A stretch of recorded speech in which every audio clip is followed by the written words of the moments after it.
sebelum Mahalul Qiyam. Ini ada cerita. Jadi ada cerita di zaman jahiliyah itu, ada ketika Rasulullah sallallahu alaihi wasallam beliau sudah diangkat menjadi rasul. Ada salah seorang Yahudi. Nah, ini kan lagi rame-ramenya Yahudi.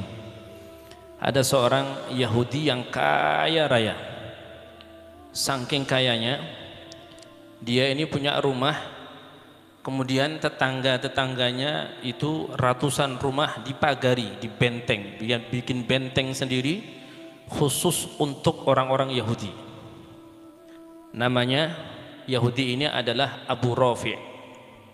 Terkenal di zaman itu, kalau sudah dengar suara nama Abu Rafi', maka semua orang sudah langsung Masya Allah, Masya Allah. Pokok apapun yang diperintahkan oleh Abu Rafi' akan dilakukan oleh masyarakat yang tinggal di benteng milik Abu Rafi'. Dan Abu Rafi' ini karena orang Yahudi benci banget sama yang namanya Nabi Muhammad sallallahu alaihi wasallam. Sehingga Abu Rafi' si Yahudi ini sangat dermawan untuk siapapun yang mau menyakiti, mendolimi Nabi Muhammad dan seluruh sahabat-sahabatnya. Pokok kalau ada orang datang ke Abu Rafi' ngomong, wahai Abu Rafi', aku ingin menyakiti Nabi Muhammad, aku perlu modal. Maka Abu Rafi' akan jawab, berapa yang kau inginkan? Berapa yang kau inginkan? Dikasih sama dia. Pokok berapapun akan dikasih, yang penting tujuannya untuk menyakiti hati Nabi Muhammad sallallahu alaihi wasallam. Akhirnya kaum muslimin ini merasa terganggu dengan keberadaan Abu Rafi' ini. Karena orang-orang Yahudi yang lainnya yang mereka mata duitan, yang mereka itu juga bencinya luar biasa kepada Nabi, mereka rela melakukan apapun yang penting Nabi dan seluruh sahabat itu terganggu dengan mereka. Ada yang jebak kaum muslimin, ada yang nyakit muslimin, ada yang macam-macam. Akhirnya sampai-sampai Rasulullah SAW merasa gregetan. Rasulullah kada nyaman melihat sahabat-sahabatnya itu senantiasa didolimi oleh Abu Rafi' dan kroni-kroninya. Akhirnya setelah salat asar, Rasulullah kumpulkan seluruh sahabat. Jarsidin kata beliau, ayo siapa dari kalian yang siap membunuh Abu Rafi'? Akhirnya ada sahabat yang pemberani, namanya Abdullah bin Atik.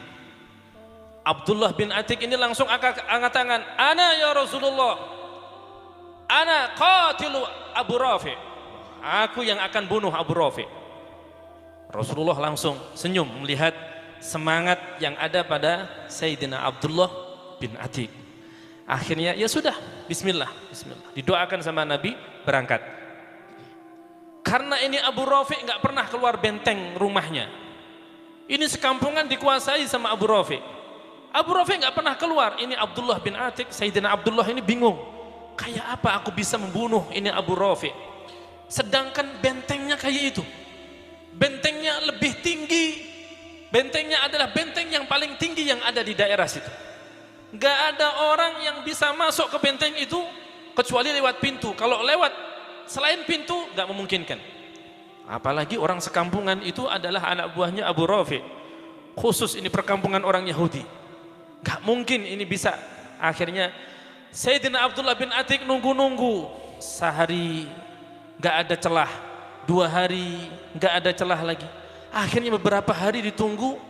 Akhirnya di daerah situ tersiar kabar bahwasanya unta kesayangan Abu Rafi' itu lepas, hilang, keluar benteng sehingga hilang. Akhirnya Abu Rafi' karena merasa unta kesayangannya hilang, kabur dari benteng itu.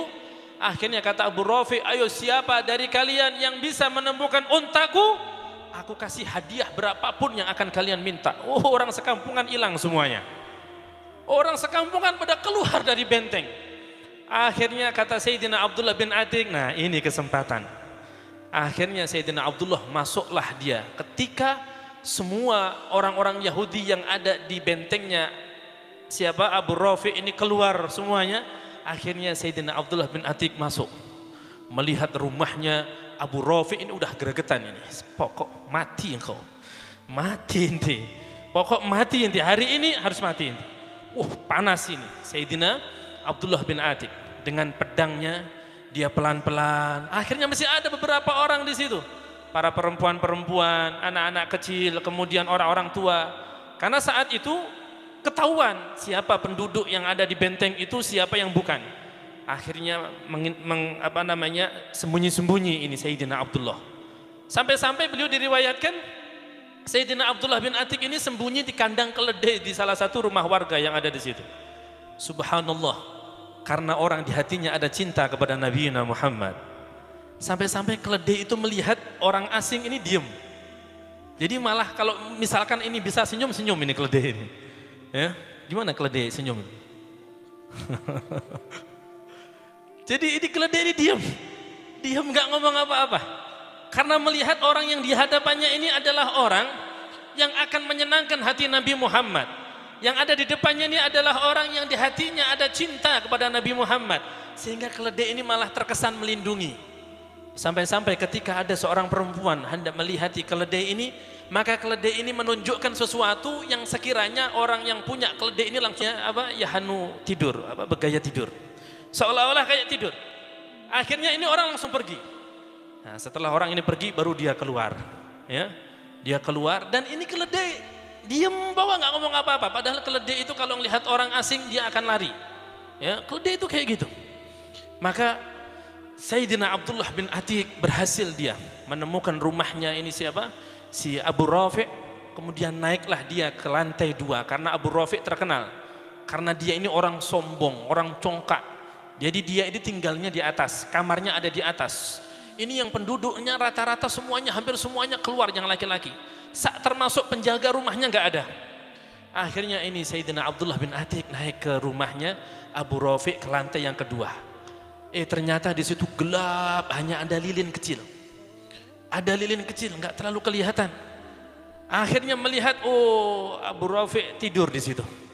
Akhirnya dengan semangatnya Sayyidina Abdullah bin Atik langsung menebas ini siapa? Abu Rafi. Wah, kesakitan dia. Aduh, kata orang Yahudi ini. Akhirnya lilin mati sehingga gelap ini nggak kelihatan. Agar si Abdullah bin Atik, Sayyidina Abdullah ini bisa tahu di mana posisinya Abu Rafi. Karena Abu Rafi ketika sudah ditebas sekali, ini Abu Rafi langsung lari. Dan ini suasana kamar gelap, nggak kelihatan sama sekali. Akhirnya apa? Akhirnya Sayyidina Abdullah nggak kehabisan akal. Apa kata Sayyidina Abdullah? Dia manggil-manggil Abu Rafi dengan suara yang lain. Jadi misalkan tadi teriak-teriak dengan suara, mana Abu Rafi? Maka ini suaranya agak dipelankan. Mana Abu Rafi? Abu Rafi, ada apa Ikam? Ada apa Pian? Ada apa? Dengan suara yang lain. Akhirnya Abu Rafi mengira anak buahnya datang. Karena mendengar teriakan Abu Rafi, dikira anak buahnya datang. Wahai Abu Rafi, ada apa Abu Rafi? Akhirnya iya, aku ini ada orang menyerang. Nah ketahuan, langsung ditipas lagi. Untuk yang kedua kalinya. Lari lagi dia Abu Rafi kesakitan, aduh, diam. Akhirnya Sayyidina Abdullah untuk yang ketiga kalinya dengan suara yang beda dengan suara pertama, kedua dan ketiga. Gimana ya suaranya? Mana Abu Rafiq? Mana Abu Rafiq? Suaranya gitu suaranya. Kan orang Arab ya kan mirip-mirip suaranya. Akhirnya apa? Kata Abu Rafiq, waduh ini anak buahku datang nih. Karena suaranya lain, ini anak buahku datang. Akhirnya aku di sini, wah ditempas lagi sampai mati ini Abu Rafiq. Ketika mati udah diem, gak ada suara lagi. Kata Sayyidina Abdullah, alhamdulillah aku berhasil membunuh Abu Rafi. Keluarlah dia. Karena saking takutnya nanti ketahuan anak buah Abu Rafi, beliau lari. Sayyidina Abdullah ini lari dari lantai kedua turun ke bawah, naik tangga gak sengaja, akhirnya tergelincir, kakinya ini patah. Jadi tulang pas di lintuhut ini patah di sini. Tulang lututnya patah. Ya, keselio lah gitu. Patah tulang nih. Akhirnya apa? Imamah beliau dilepas, diikat sambil lari pincang. Untungnya ini masyarakat yang tinggal di situ belum datang. Akhirnya selamat sampai ke tempat Rasul sallallahu alaihi wasallam. Sayyidina Abdullah bin Atik dengan bangganya mengatakan, alhamdulillah laqad qataltu Abu Rafi. Alhamdulillah aku berhasil bunuh Abu Rafi. Wah, setelah itu langsung Allahu Akbar, Allahu Akbar. Orang-orang kaum muslimin senang. Rasulullah senyum-senyum. Tapi Rasulullah nanya, loh, kaki ente kenapa? Wahai Rasulullah, tadi aku tergelincir ketika aku turun dari lantai 2 rumahnya Abu Rafi. Dipanggil itu Sayyidina Abdullah bin Atik. Sini. Disuruh ngelepas itu ikatan bulang yang diikatkan di kaki yang patah itu. Kemudian diusap sama Rasul sallallahu alaihi wasallam. Enggak usah diurut-urut, enggak usah dibawa ke sangkal putung. Apalagi sampai dioperasi, ya, ketemu dokter ahli tulang, enggak perlu. Ya, kalau abang dulu waktu keseluruh dibawa kemana, Bang? Pak Muhsin di Pasuruan. Sangkal putung. Oh, enggak perlu. Rasulullah cuma disentuh, dielus-elus, ya. Sambil senyum-senyum Rasulullah. Langsung sembuh. Oh, Sayyidina Abdullah bin Atik ditanya sama Rasulullah, wahai Abdullah, gimana kakimu? Ya Rasulullah, aku seperti merasa bahwasanya tidak pernah itu kakiku sakit. Langsung saking bahagianya Sayyidina Abdullah teriak-teriak, loncat-loncat karena saking bahagianya kaki yang tadi patah berkat Rasul sallallahu alaihi wasallam dikasih sembuh oleh Allah Subhanahu wa taala. Semoga berkat malam, di mana malam ini kita bahagia berkat Nabi Muhammad. Malam ini An-Wahhab bahagia dengan Nabi Muhammad. Dan ini acara mendadak. Acara ini mendadak, tiba-tiba pengen pokok pengen ngerasa bahagia walaupun hanya setengah jam, 1 jam bahagia dengan Nabi Muhammad sallallahu alaihi wasallam. Semoga yang sakit Allah sehatkan semuanya.